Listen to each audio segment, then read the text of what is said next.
വിന്ദ അവിടെ തന്നെ നിന്നുകൊണ്ട് ആദിയെ നോക്കി. അവൻ അവളെ നോക്കി ഒന്ന് പുഞ്ചിരിച്ചു. ദേവു ഇപ്പോൾ വല്ലാണ്ട് മാറിപ്പോയി ഏട്ടാ, വിന്ദ പറഞ്ഞു. സാരല്ലേ കുഞ്ഞാറ്റെ, നീ പൊക്കോ, ഇതൊന്നും എനിക്കൊരു പ്രശ്നമല്ല, ചിരിയോടെ ധ്രുവ് പറഞ്ഞു. കുഞ്ഞാറ്റെ. അപ്പോഴേക്കും ഗീത വിളിച്ചു. വിന്ദ ഒന്ന് തിരിഞ്ഞു നോക്കി. എന്താ അമ്മേ, ദാ വരുന്നു. ഞാൻ പോവാണേ. മീനു നീ വിളിക്കണേ, വിന്ദ പറഞ്ഞു. ഞാൻ വിളിക്കാം, നീ ചെല്ല്, മീനു പറഞ്ഞു. വിന്ദ തിരിഞ്ഞോടാൻ തുടങ്ങി. പക്ഷെ അവൾ തിരിഞ്ഞ് അവിടെ തന്നെ നിന്നു. ആദിയുടെ അടുത്തേക്ക് വന്നു. ദേവേട്ടാ എന്ന് പറഞ്ഞ് ഉയർന്നു പൊങ്ങി അവൻ്റെ കവിളിൽ ഒരു ഉമ്മ കൊടുത്തിട്ട് ഓടി. അവിടെ നിന്ന് ധ്രുവനും മീനുവും സ്റ്റാലിനും ആദിയും ഒരുപോലെ ഞെട്ടി. എന്തുവാടാ ഇതിനർത്ഥം? സ്റ്റാലിൻ ചോദിച്ചു. എന്തർത്ഥം? നീ നിന്റെ മീനുവിനെ കൊടുത്തല്ലോ ആ ചുണ്ടിൽ, ആദി പറഞ്ഞു. അടുത്ത നിമിഷം ധ്രുവ് ആദിയുടെ കോളറിൽ കുത്തിപ്പിടിച്ചുകൊണ്ട് കാറിലേക്ക് ചാരി നിർത്തി. അതവൻ്റെ ഭാര്യയ്ക്കല്ലേടാ, പറയടാ നാറി, എന്താടാ കുഞ്ഞാറ്റയുമായിട്ട് ബന്ധം? ധ്രുവ് പറഞ്ഞു. അത് ആദി കിടന്നു വിക്കി. പറഞ്ഞോ, ഇല്ലേൽ നിന്നെ ഇവിടത്തെ അത്യാഹിത വിഭാഗത്തിൽ ഉൾപ്പെടുത്തും, സ്റ്റാലിൻ പറഞ്ഞു. എടാ, അവളെ എനിക്ക് ഇഷ്ടവാടാ, അവൾക്ക് എന്നെ. 2 ദിവസമായുള്ളൂ, ആദി പറഞ്ഞു. അതോടെ ധ്രുവ് ആദിയുടെ മേലുള്ള പിടുത്തം വിട്ട് ആദി എല്ലാത്തിനെയും നോക്കി ഒന്ന് ചിരിച്ചു. കുഞ്ഞാറ്റ ഇങ്ങോട്ട് വന്നാണോ പറഞ്ഞത്? മീനു ചോദിച്ചു. ആദി ഒന്ന് മൂളി. വേറെ ഒരു കാര്യം പറയാനുണ്ട്. ഇനി ഒരാഴ്ചക്കുള്ളിൽ നിൻ്റെയും മീനുവിൻ്റെയും കല്യാണമാണ്, ധ്രുവ പറഞ്ഞു. ഇത്രയും പെട്ടെന്നോ? സ്റ്റാലിൻ ചോദിച്ചു. എന്തേ, വേണ്ടേ? ആദി ചോദിച്ചു. അല്ല, വേണം, സ്റ്റാലിൻ പറഞ്ഞു. ഇനി ഞങ്ങളുടെ അനിയത്തിയും ഇവൻ്റെ ഭാര്യയുമായ മീനാക്ഷി സ്റ്റാലിന് ഒരു സർപ്രൈസ് ഉണ്ട്. കാറിലേക്ക് കയറിയിരിക്കെ, ധ്രുവ പറഞ്ഞു. എന്താ സർപ്രൈസ്? മീനു ചോദിച്ചു. അത് പറഞ്ഞാൽ എങ്ങനെയാടി മണ്ടി സർപ്രൈസ് ആവാ, വന്ന് കയറിയിരിക്കെ, ആദി പറഞ്ഞു. ഇച്ചായ, മീനു ചിണുങ്ങി. അങ്ങോട്ടല്ലേ മീനു പോകുന്നേ, നമുക്ക് കാണാം എന്താന്ന്, സ്റ്റാലിൻ പറഞ്ഞു. മീനു ഒന്നും മിണ്ടാതെ കാറിൽ കയറി. ധ്രുവനാണ് വണ്ടി ഓടിച്ചത്. ദേവു വീട്ടിലെത്തുമ്പോൾ അവരെ കാത്തിട്ട് ഒരാൾ ആ വീടിന് മുന്നിൽ നിൽക്കുന്നുണ്ടായിരുന്നു. ദേവു വണ്ടിയിൽ നിന്നിറങ്ങി അവളുടെ കൂടെ മീരയും കൃഷ്ണനും ദേവുവിനെ പിടിച്ചുകൊണ്ടിറങ്ങി. മാധവനും സുരേഷും ഗീതയും അവിടെ നിൽക്കുന്ന ആളെ സൂക്ഷിച്ചു നോക്കി. അയാൾ അവരുടെ നേരെ വന്നു ദേവുവിനെയും വിന്ദയെയും നോക്കി ചിരിച്ചു. ഞാൻ AD ഗ്രൂപ്പിൻ്റെ ഓണർ ആകാശ് ആനന്ദൻ സാർ പറഞ്ഞിട്ടാണ് വരുന്നത്. നിങ്ങളുടെ മകൾ ദേവാഞ്ജലിയെ ആകാശ് സാർ ഒരു സ്ഥലത്ത് വെച്ച് കാണാൻ ഇടയായിരുന്നു. സാറിന് കുട്ടിയെ വിവാഹം ചെയ്യണമെന്നുണ്ട്. നിങ്ങൾ എന്താ പറയുന്നത് എന്നറിയാനാ എന്നെ വിട്ടത്. അയാൾ വിനയത്തോടെയും പുഞ്ചിരിയോടെയും പറഞ്ഞത് കേട്ട് ദേവും വിന്ദയും എല്ലാവരും ഞെട്ടി. AD ഗ്രൂപ്പ് എന്ന് പറഞ്ഞാൽ വലിയൊരു ബിസിനസ് കമ്പനിയാണ്. അവിടെ നിന്ന് നമ്മുടെ മകൾക്ക് ഒരു ആലോചന വരിക എന്ന് പറഞ്ഞാൽ, മാധവൻ പറഞ്ഞു. ഞങ്ങൾക്ക് ഒരു വിരോധവുമില്ല. നല്ലൊരു ദിവസം ഒന്ന് ഇങ്ങോട്ട് വരാൻ പറയൂ, കൃഷ്ണൻ പറഞ്ഞു. ശരിയെന്നാൽ എന്ന് പറഞ്ഞ് അയാൾ പോയി. ദേവുവിൻ്റെ മുഖം കുനിഞ്ഞു. അവളുടെ കണ്ണുകൾ നിറഞ്ഞൊഴുകി. ഒരു വാശിപ്പുറത്തെടുത്ത തീരുമാനം തെറ്റായിപ്പോയി എന്ന് ദേവുവിന് തോന്നി. ദേവു, മോൾക്ക് എന്തേലും വിരോധമുണ്ടോ? കല്യാണം കഴിഞ്ഞും മോള് പഠിച്ചോ, കൃഷ്ണൻ പറഞ്ഞു. എനിക്ക് വിരോധമൊന്നുമില്ല അച്ഛാ, ദേവു പറഞ്ഞു. മോൾ അകത്തേക്ക് വാ, മീര പറഞ്ഞു. ദേവു വിന്ദയെ ഒന്ന് നോക്കിക്കൊണ്ട് അകത്തേക്ക് പോയി. കൂടെ മീരയും കൃഷ്ണനും. ഇനി കുഞ്ഞാറ്റയ്ക്കും കൂടെ നല്ലൊരു ചെക്കനെ നോക്കി കെട്ടിച്ചു കൊടുക്കണം, മാധവൻ പറഞ്ഞു. അമ്മാവൻ കഷ്ടപ്പെടണ്ട, ഞാൻ കണ്ടുവച്ചിട്ടുണ്ട്. ആ സമയം വരുമ്പോൾ ഞാൻ പറഞ്ഞോളാം, വിന്ദ പറഞ്ഞു. അതാരാ മോളെ? സുരേഷ് ചോദിച്ചു. City police commissioner Adidev, Vinda പറഞ്ഞു. ആഹാ, കൊള്ളാടി മോളെ, ഒരു പോലീസ് മരുമകനെ തന്നെ നീ ഈ അച്ഛന് വേണ്ടി കൊണ്ടുവന്നല്ലോ. നന്ദിയുണ്ട് മോളെ, നന്ദി, സുരേഷ് പറഞ്ഞു. അതാണ് എൻ്റെ സുരേഷു, വൈബ് തന്ത, കണ്ടുപടി അമ്മാവാ എന്ന് പറഞ്ഞ് വിന്ദ പോയി. എടി, നീ ഇതെന്ത് ഭാവിച്ച? ആ ചെക്കൻ ധ്രുവൻ്റെ കൂടെ നടക്കുന്നവനാ, തലതെറിച്ചവൻ, മാധവൻ പറഞ്ഞു. എൻ്റെ അളിയ, അവൻ്റെ കുടുംബം എൻ്റെ വീടിന് തൊട്ട് മുന്നിലുള്ളതാ, നല്ലൊരു കുടുംബമാണ്.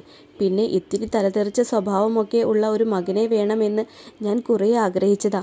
എൻ്റെ മകൾ എന്തായാലും പ്രേമിക്കുവാണെങ്കിൽ നല്ലൊരു പയ്യനെ പ്രേമിക്കുകയുള്ളൂ എന്ന് എനിക്കറിയാം. പിന്നെ അളിയ, അളിയൻ അന്ന് മീനുവിനോട് കാണിച്ചതുണ്ടല്ലോ, ഒരു മറ്റടുത്ത പരിപാടിയാണ്, സുരേഷ് പറഞ്ഞു. ഡാ സുരേഷേ, മാധവൻ വിളിച്ചു. പറയാതിരിക്കാൻ വയ്യ, അതുകൊണ്ട് പറഞ്ഞു പോയതാ.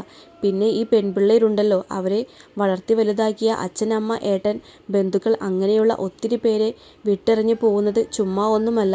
വീട്ടുകാരെ പോലെ സ്നേഹിച്ചവനും അവളെ നോക്കുമെന്ന് അറിയാവുന്നതുകൊണ്ടാ. എന്തായാലും മീനൂട്ടി പോയത് അങ്ങനെ ഒരുത്തൻ്റെ കൂടെയാണ്. കണ്ടില്ലേ, അമ്മായി അച്ഛനാണ് എന്ന് നോക്കാതെ കൊന്നുകളയുമെന്ന് പറഞ്ഞത്. അത് അവനെ പറഞ്ഞത് കൊണ്ടല്ല, മീനുവിനെ പറഞ്ഞത് കൊണ്ടാ, സുരേഷ് പറഞ്ഞു. എന്ന് വെച്ച് ആ തലതെറിച്ചവനെ കൊണ്ട് അവളെ കെട്ടിക്കാമെന്നാണോ? ഗീത ചോദിച്ചു. ദേ ഗീതേ, എൻ്റെ മോൾക്ക് ഇഷ്ടമാണെങ്കിൽ ആരെ എതിർത്താലും ഞാൻ അവനെ കെട്ടിച്ചു കൊടുക്കും. കുഞ്ഞാറ്റയ്ക്ക് ഇഷ്ടമുള്ള പോലെ ജീവിക്കട്ടെ, അവൾ എൻ്റെ മകളാണ്, ഒരു വഴിയും തെറ്റില്ല. അതും പറഞ്ഞ് സുരേഷ് അവിടെ നിന്നും പോയി. ഗീത ഒന്നും മിണ്ടാതെ അകത്തേക്ക് നടന്നു. മാധവന് ദേഷ്യം വന്നു. അയാൾ അകത്തേക്ക് കയറാതെ അവിടെ തന്നെ നിന്നു. 1 മണിക്കൂറിനുള്ളിൽ അവർ കോട്ടയത്തിനകത്തുള്ള ഒരു ഗ്രാമപ്രദേശത്തെത്തി. കാറിലിരുന്ന് അത് കണ്ട് മീനുവിൻ്റെ കണ്ണ് വിടർന്നു. അവൾ ഒരു പുഞ്ചിരിയോടെ സ്റ്റാലിനെ നോക്കി. ഇച്ചായ, ഇതെവിടെയാ? മീനു ചോദിച്ചു. ഇതൊരു അടിപൊളി സ്ഥലമാണ്. ഇവിടെയാണ് മീനു നിനക്കുള്ള സർപ്രൈസ്, സ്റ്റാലിൻ പറഞ്ഞു. ഇവിടെയോ? മീനു ചോദിച്ചു. ഇവിടെ തന്നെ, മിണ്ടാതെ ഇരിക്ക്, ധ്രുവ് പറഞ്ഞു. കാണാൻ പോകുന്ന പൂരം പറഞ്ഞറിയിക്കണോ മീനു? കണ്ടറിയാം, ആദി പറഞ്ഞു. പൂരോ? എന്തു പൂരം? മീനു ചോദിച്ചു. തൃശ്ശൂർ പൂരം. ഒന്ന് മിണ്ടാതിരിയടി, സ്റ്റാലിൻ പറഞ്ഞു. അതോടെ മീനു മിണ്ടാതെയിരുന്നു. ധ്രുവൻ്റെ കാർ വലിയൊരു വീടിൻ്റെ മുന്നിൽ ഗേറ്റ് കടന്നു പോയി നിന്നു. മീനുവും ആദിയും ധ്രുവനും സ്റ്റാലിനും കൂടെ കാറിൽ നിന്നിറങ്ങി. മീനു ആ വീടിന് ചുറ്റും അത്ഭുതത്തോടെ നോക്കി. വലിയ ഇരുനില വീട്, മാളിക പോലെയുള്ള വീട്. മുകളിലെ ഓരോ മുറിയിലെ ജനലയും അവിടെ ഒരു ബാൽക്കണിയുണ്ട്. മുറ്റത്തിൻ്റെ ഇരുവശത്തുമൊക്കെ അടിപൊളിയായി ഒരു പൂന്തോട്ടം സെറ്റ് ചെയ്തിട്ടുണ്ട്. വലിയ മുറ്റം. ആ മുറ്റത്തിൻ്റെ ഒരു സൈഡിൽ ഒരു വലിയ മാവ് നിൽപ്പുണ്ട്. ഇത് ആരുടെ വീടാ? മീനു ചോദിച്ചു. നമ്മുടെ വീട്, സ്റ്റാലിൻ പറഞ്ഞു. നമ്മുടെ വീടോ? മീനു സംശയത്തോടെ ചോദിച്ചു. അതെ, ഞാനും നിന്റെ ഏട്ടന്മാരും കൂടെ വാങ്ങിയതാണ് ഈ വീട്, സ്റ്റാലിൻ പറഞ്ഞു. എന്തിന്? മീനു ചോദിച്ചു. വീട് എന്തിനാടി വാങ്ങുന്നേ? നമുക്ക് താമസിക്കാനാ. ഇനി മുതൽ നമ്മൾ ഒരുമിച്ചാ താമസിക്കുന്നേ. അതായത് നീയും നിന്റെ ഇച്ചായനും ഞാനും എൻ്റെ ആദിയും, ധ്രുവ് പറഞ്ഞു. എന്തായാലും അടിപൊളി വീട്. നമുക്കിപ്പോൾ തന്നെ ഇതിൽ താമസിക്കണോ? മീനു ചോദിച്ചു. പിന്നല്ലാതെ, ആദി പറഞ്ഞു. അപ്പോൾ ഏട്ടന്മാരുടെ ഡ്രസ്സ് എടുക്കണ്ടേ? പിന്നെ എൻ്റെ ഡ്രസ്സ് കുറേ ആ വീട്ടിലുണ്ട്, മീനു പറഞ്ഞു. അതൊക്കെ ഇവിടെ കൊണ്ട് വെച്ചിട്ടുണ്ട് മീനു. നീ അത് ഓർത്ത് ഒന്നും ടെൻഷൻ ആവണ്ട, സ്റ്റാലിൻ പറഞ്ഞു. അപ്പോൾ ഇന്നിവിടെ ഹൗസ് വാമിംഗ് ആണ്? നമ്മൾ മാത്രമേ ഉള്ളൂ? മീനു ചോദിച്ചു. തൽക്കാലം നമ്മൾ മാത്രം മതി, ധ്രുവ് പറഞ്ഞു. ദാ വീടിൻ്റെ ചാവി. ഐശ്വര്യമായി തുറന്ന് വലതുകാൽ വെച്ച് കയറിക്കോ, ആദി പറഞ്ഞു. മീനു ഒരു ചിരിയോടെ ചാവി വാങ്ങി ആ വീടിൻ്റെ പടികൾ അവൾ വലതുകാൽ വെച്ച് ചവിട്ടി കയറി. കൂടെ ധ്രുവനും ആദിയും സ്റ്റാലിനും കയറി. മീനു ഒരു ചിരിയോടെ വാതിൽ തുറന്നു അകത്തേക്ക് കടന്നു. ഒരു അടിപൊളി ഹാളായിരുന്നു അത്. മീനുട്ടി, ദേ ആ കാണുന്നതാണ് അടുക്കള. അവിടേക്ക് വേണ്ട എല്ലാ സാധനങ്ങളുമുണ്ട്. പോയി ചായ ഉണ്ടാക്കി കൊണ്ടുവരുമോ? സ്റ്റാലിൻ പറഞ്ഞു. ഇപ്പം വരാം. മീനു ചായ ഉണ്ടാക്കാൻ പോയി. അപ്പോഴാണ് ആദിയുടെ ഫോണിലേക്ക് ഒരു കോൾ വന്നേ. അവൻ ഫോൺ എടുത്ത് നോക്കിയപ്പോൾ വിന്ദയാണ്. ഞാനും നീയും അല്ലാതെ ഇവൻ്റെ ഈ ഫോണിലേക്ക് കോൾ വരണമെങ്കിൽ അത് കുഞ്ഞാറ്റയായിരിക്കും. എടുത്ത് സ്പീക്കറിലിട്ട് സംസാരിക്കടാ. എടുക്കടാ. ധ്രുവ് പറഞ്ഞു. അതോടെ ആദി ഒന്നും മിണ്ടാതെ ഫോൺ എടുത്ത് ലൗഡ് സ്പീക്കറിലിട്ടു. ഹലോ മിത്രേ, ആദി വിളിച്ചു. ആ ദേവേട്ടാ, ധ്രുവേട്ടൻ അടുത്തുണ്ടിൽ ഫോണൊന്ന് സ്പീക്കറിലിട്, വിന്ദ പറഞ്ഞു. കുഞ്ഞാറ്റേ, ഞാൻ കൂടെയുണ്ട്, നീ പറ, ധ്രുവ് പറഞ്ഞു. ദേവുവിന് കല്യാണാലോചന വന്നു. ഇവിടെ വന്ന് കയറിയില്ല, അതിനു മുന്നേ തന്നെ. അവളുടെ അച്ഛനും അമ്മയ്ക്കും അമ്മാവനും എല്ലാം വലിയ സന്തോഷത്തിലാണ്, വിന്ദ പറഞ്ഞു. അത് കേട്ട് സ്റ്റാലിനും ആദിയും ഞെട്ടി. ധ്രുവൻ്റെ നെഞ്ചൊന്ന് വിങ്ങി. എങ്കിലും അവനത് ഒരു പുച്ഛച്ചിരിയിലൊതുക്കി. ചെക്കൻ AD ഗ്രൂപ്പ് എന്ന ബിസിനസ് കമ്പനിയുടെ ഓണർ ആകാശാണ്, വിന്ദ പറഞ്ഞു നിർത്തി. വിന്ദ പറഞ്ഞത് കേട്ട് സ്റ്റാലിനും ധ്രുവനും ആദിയും ഒന്ന് ഞെട്ടിക്കൊണ്ട് മുഖത്തോട് മുഖം നോക്കി. ഹലോ ആദിയേട്ടാ, കേൾക്കുന്നില്ലേ? വിന്ദ പറഞ്ഞു. ഞാൻ കുറച്ച് കഴിഞ്ഞ് നിന്നെ അങ്ങോട്ട് തിരിച്ച് വിളിക്കാം മിത്ര, ആദി പറഞ്ഞു. ശരി, വിന്ദ ഫോൺ വെച്ചു. Stalin, what is your plan? Dhruvan ചോദിച്ചു. അതൊക്കെ പിന്നെ ഞാൻ പറഞ്ഞു തരാം. ഇപ്പോൾ നീ ഒരു കാര്യം ചെയ്യണം, സ്റ്റാലിൻ പറഞ്ഞു. എന്താ? ധ്രുവൻ ചോദിച്ചു. ദേവുവിനെ കണ്ട് കാര്യങ്ങൾ പറഞ്ഞു മനസ്സിലാക്കണം. ആ കാര്യമാണ് വേണ്ടത്, സ്റ്റാലിൻ പറഞ്ഞു. എടാ, അതിന് ഇവൻ പറഞ്ഞാൽ അവൾ കേൾക്കുമോ? എനിക്ക് തോന്നുന്നില്ല, ആദി പറഞ്ഞു. അവളെ തട്ടിക്കൊണ്ടുവന്ന് ഇവിടെ എങ്ങാനും പൂട്ടിയിടും ഞാൻ, ധ്രുവ് പറഞ്ഞു. ധ്രുവ, നീ എടുത്തു ചാടി ഒന്നും ചെയ്യരുത്. പതിയെ ഒരു മയത്തിൽ പറഞ്ഞാൽ മതി, സ്റ്റാലിൻ പറഞ്ഞു. ധ്രുവ് ഒന്ന് മൂളി. അങ്ങനെ ഒരു 2 ദിവസം കടന്നുപോയി. മീനുവിൻ്റെയും സ്റ്റാലിൻ്റെയും കല്യാണത്തിന് ഇനി 4 ദിവസം കൂടി മാത്രമേ ഉള്ളൂ. ധ്രുവനും ആദിയും സ്റ്റാലിനും വീടെടുത്തത് എല്ലാവരും അറിഞ്ഞിരുന്നു. മീനു വിളിച്ചത് കൊണ്ട് ദേവും വിന്ദയും ഡ്രസ്സ് എടുക്കാൻ കൂടെ വരാമെന്ന് പറഞ്ഞിട്ടുണ്ട്. ഇന്നാണ് ഡ്രസ്സ് എടുക്കാൻ പോകുന്നത്. വിന്ദയും ദേവും ഷോപ്പിൽ വെയിറ്റ് ചെയ്യാമെന്നാണ് പറഞ്ഞത്. സ്റ്റാലിൻ്റെ ഷോപ്പിന് മുന്നിൽ ദേവും വിന്ദയും കൂടെ 1 മണിക്കൂറായി വെയിറ്റ് ചെയ്യുവാണ്. ഇതെന്താ ഇത്രയും നേരം? ദേവു ചോദിച്ചു. ഇപ്പോൾ എത്തുമെന്നാണ് വിളിച്ചപ്പോൾ പറഞ്ഞത്. കുറച്ച് നേരം കൂടെ വെയിറ്റ് ചെയ്യാം, വിന്ദ പറഞ്ഞു. അയാൾ ഉണ്ടാവോ കൂടെ? ദേവു ചോദിച്ചു. ഏതയാൾ? വിന്ദ ചോദിച്ചു. അയാൾ മീനുവിൻ്റെ ഏട്ടൻ, ദേവു പറഞ്ഞു. ധ്രുവേട്ടൻ എന്നാ നിനക്ക് അയാളായത്? എന്തിനാടി ദേവു നീ ഇങ്ങനെ അഭിനയിക്കുന്നത്? വിന്ദ ചോദിച്ചു. അഭിനയമൊന്നുമല്ല, ഞാൻ ശരിക്കും മാറി. കാണാനായി താല്പര്യമില്ല, അതുകൊണ്ടാ ചോദിച്ചത്. ദേവു പറഞ്ഞു. നീ നിന്റെ ഉള്ളിൻ്റെ ഉള്ളിൽ നിന്ന് പറ, നിന്റെ മനസ്സിലിപ്പോൾ ധ്രുവേട്ടനില്ല എന്ന്.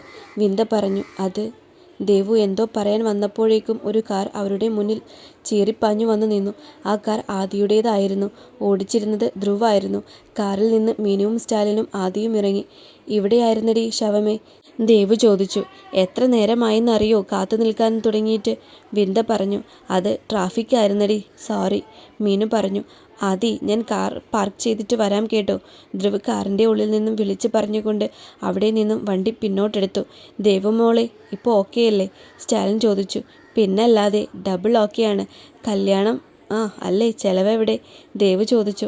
തരാം. കല്യാണത്തിൻ്റെ ചിലവായിട്ട് നിങ്ങൾക്ക് 2 പേർക്കുള്ള ഡ്രസ്സ് കൂടെ എൻ്റെ വക. സ്റ്റാലിൻ പറഞ്ഞു. ചുമ്മാ ഓരോന്ന് പറയില്ലേ മാഷേ. ഇതേ ഈ മീനുവിൻ്റെ കെട്ടിയോൻ്റെ ഷോപ്പാണ്.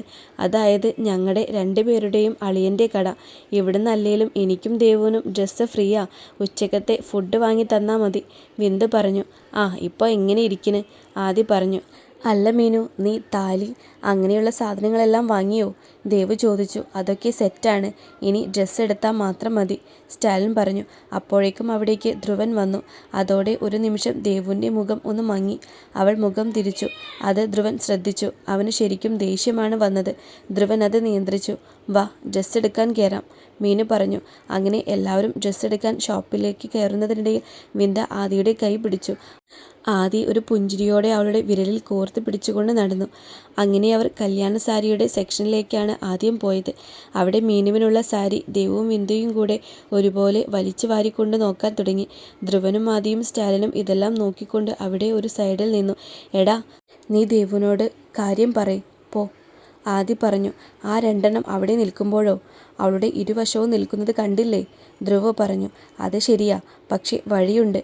നീ ഇവിടെ നിൽക്ക്. നീ വാടാ സ്റ്റാലിനെ, ആദി വിളിച്ചു. ആദിയും സ്റ്റാലിനും കൂടെ അവരുടെ അടുത്തേക്ക് പോയി. അതോടെ മീനു സ്റ്റാലിൻ്റെ അടുത്തേക്ക് നിന്നു. വിന്ദ ആദിയുടെ അടുത്തും.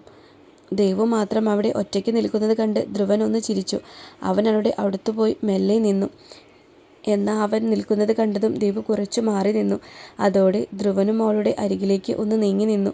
ദേവു വീണ്ടും മാറി നിന്നു. അതുപോലെ അവനും. ഷെടാ, നിങ്ങൾക്കിത് എന്താ വേണ്ടേ? ദേവു ചോദിച്ചു. എന്ത് ചോദിച്ചാലും എടുത്തു തരാനുണ്ടോ അഞ്ജലി നിൻ്റേല്? ധ്രുവ് മെല്ലെ ചോദിച്ചു. അതോടെ ദേവു അവൻ്റെ മുഖത്തേക്കൊന്ന് നോക്കിയിട്ട് അവിടെ നിന്നും മാറി നിന്നു. Anjali, I need to talk to you, Dhruv പറഞ്ഞു. I don't want to hear anything, Devu പറഞ്ഞു. ദേ നോക്ക് അഞ്ജു, എനിക്ക് ദേഷ്യം വരുന്നുണ്ട്. കുറച്ചു നേരം എനിക്ക് നിന്നോട് സംസാരിക്കാനുണ്ട്. പറയുന്ന കേൾക്ക്, ധ്രുവ് മെല്ലെ പറഞ്ഞു. നിങ്ങൾക്ക് ദേഷ്യം വന്നാൽ ഞാൻ എന്ത് വേണം? ഞാൻ പറഞ്ഞു എനിക്കൊന്നും കേൾക്കണ്ട എന്ന്, ദേവുവും മെല്ലെ പറഞ്ഞു. അടുത്ത നിമിഷം ധ്രുവ് ദേവുവിൻ്റെ കൈ പിടിച്ചുകൊണ്ട് അവിടെ നിന്ന് നടന്നു. അവൾക്ക് എന്തേലും പറയാൻ പറ്റുന്നതിന് മുന്നേ തന്നെ അവിടെയുള്ള ട്രയൽ റൂമിൻ്റെ ഉള്ളിലേക്ക് അവളെ കയറ്റി അവനും കയറി ഡോറടച്ചു. Are you crazy? ദേവു ചോദിച്ചു. അതേടി, എനിക്ക് ഭ്രാന്താണ്. നീയാടി എന്നെ ഇങ്ങനെയാക്കിയത്, ധ്രുവൻ പറഞ്ഞു. മീ? ദേവു ഒന്നും മനസ്സിലാവാതെ ചോദിച്ചു. ദേ നോക്ക്, നിനക്ക് വന്ന കല്യാണാലോചന അത് വേണ്ട അഞ്ജു, അവൻ ശരിയല്ല, ധ്രുവൻ പറഞ്ഞു. അത് നിങ്ങൾക്കെങ്ങനെ അറിയാം? ദേവു ചോദിച്ചു. Am a police. എനിക്കറിയാം, ആദിക്കറിയാം, സ്റ്റാലിനും. അവൻ വേണ്ട, ധ്രുവ് പറഞ്ഞു. അത് നിങ്ങളാണോ തീരുമാനിക്കേണ്ടത്? നിങ്ങൾ എൻ്റെ കാര്യത്തിൽ ഇടപെടേണ്ട, ദേവു പറഞ്ഞു. ദേ നോക്ക് അഞ്ജു, ഞാൻ കുറച്ച് മാന്യമായി നിന്നോട് സംസാരിക്കുന്നു എന്ന് കരുതി എൻ്റെ തലയിൽ കയറാൻ നിൽക്കരുത്, ധ്രുവ് പറഞ്ഞു. ഇത് തന്നെയാ എനിക്കും നിങ്ങളോട് പറയാനുള്ളത്. എൻ്റെ അച്ഛൻ ആണ് ആ കല്യാണം തീരുമാനിച്ചത്. അതുകൊണ്ട് ആ കല്യാണം നടക്കും, ദേവു പറഞ്ഞു. എന്നാൽ ഞാനാണ് അത് വേണ്ട എന്ന് പറഞ്ഞത്. എങ്കിൽ ആ കല്യാണം നടക്കില്ല, ധ്രുവ് പറഞ്ഞു. നിങ്ങൾക്കെന്താ വേണ്ടത്? അവൻ ശരിയല്ലേ, നിങ്ങൾക്കെന്താ? എനിക്കൊരു കുഴപ്പമില്ല, ദേവു പറഞ്ഞു. നോക്ക് ദേവാഞ്ജലി, എന്നോടുള്ള വാശി കൊണ്ട് നീയൊരു അപകടത്തിലും പോയി ചാടരുത് എന്നതുകൊണ്ടാണ് ഞാൻ പറയുന്നത്. Live your life as you please, but don't do it at the expense of others, Dhruv മെല്ലെ പറഞ്ഞു. My life, my choice, my passion. I won't show it to you, Devu അവൻ്റെ മുഖത്തേക്ക് നോക്കിക്കൊണ്ട് പറഞ്ഞു. I won't say anything anymore, as you wish, Dhruv അതും പറഞ്ഞ് അവിടെ നിന്നും ഇറങ്ങിപ്പോയി. ദേവു അവിടെ തന്നെ നിന്നു. അവളുടെ കണ്ണുകൾ നിറഞ്ഞൊഴുകിയിരുന്നു. ഒരു വാശിയോടെ ദേവു കണ്ണുകൾ തുടച്ചു മാറ്റി. വിന്ദയ്ക്കുള്ള ഡ്രസ്സ് എടുത്ത് കാണിച്ചു കൊടുക്കുവാണ് ആദി. എന്നാൽ ആദിയുടെ നോട്ടവും സംസാരവും ചിരിയും എല്ലാം വായ്നോക്കി അവൻ്റെ അടുത്ത് നിൽക്കുവാണ് വിന്ദ. ദേവേട്ടാ, അവൾ മെല്ലെ വിളിച്ചു. ആദി അത് കേട്ട് കയ്യിലുണ്ടായിരുന്ന ഡ്രസ്സ് അവിടെ വെച്ചുകൊണ്ട് അവളെ നോക്കി. എന്താ മിത്ര? ആദി ചോദിച്ചു. ഒരു ഉമ്മ തരൂ? വിന്ദ ചോദിച്ചു. മിത്ര ഇവിടെ വെച്ചോ? ആദി ചോദിച്ചു. എനിക്ക് ഉമ്മ വേണം. വിന്ദ പറഞ്ഞു. മിത്ര കളിക്കല്ലേ, ആദി പറഞ്ഞു. വിന്ദ ആദിയുടെ അടുത്തേക്ക് ഒന്നുകൂടി ചേർന്ന് നിന്നു. അവൻ്റെ കയ്യിൽ പിടിച്ചുകൊണ്ട് പറഞ്ഞു. ഇപ്പോൾ വേണ്ട, പിന്നെ മതി. മെല്ലെ അവൾ പറഞ്ഞു. Oh no, I will give it you now, Aadi മെല്ലെ പറഞ്ഞു. അതിന് വിന്ദ ഒന്ന് ചിരിച്ചു. ആദി വിന്ദയെ അവനിലേക്ക് ചേർത്ത് പിടിച്ചു. അവരെ ആരും ശ്രദ്ധിക്കുന്നില്ല എന്ന് കണ്ടതും വിന്ദയുടെ കവിളിലേക്ക് ആദി ചുണ്ട് ചേർത്തു. വിന്ദ കണ്ണുകൾ അടച്ചുകൊണ്ട് ആദിയുടെ കയ്യിൽ മുറുകെ പിടിച്ചുകൊണ്ട് ആ ചുംബനം ആസ്വദിച്ചു. എന്നാൽ ഇതെല്ലാം അവിടെ നിന്നും മായ നോക്കുന്നുണ്ട് എന്ന് ആദിയും വിന്ദയും അറിഞ്ഞില്ല. വിന്ദയുടെ നാൾ മായ കുറിച്ചിട്ടു എന്നറിയാതെ വിന്ദ ഒന്നുകൂടെ ആദിയിലേക്ക് ചേർന്ന് നിന്നു. ഒരു ഗൂഢമായ ചിരിയോടെ മായ അവിടെ നിന്നും തിരിഞ്ഞു നടന്നിരുന്നു.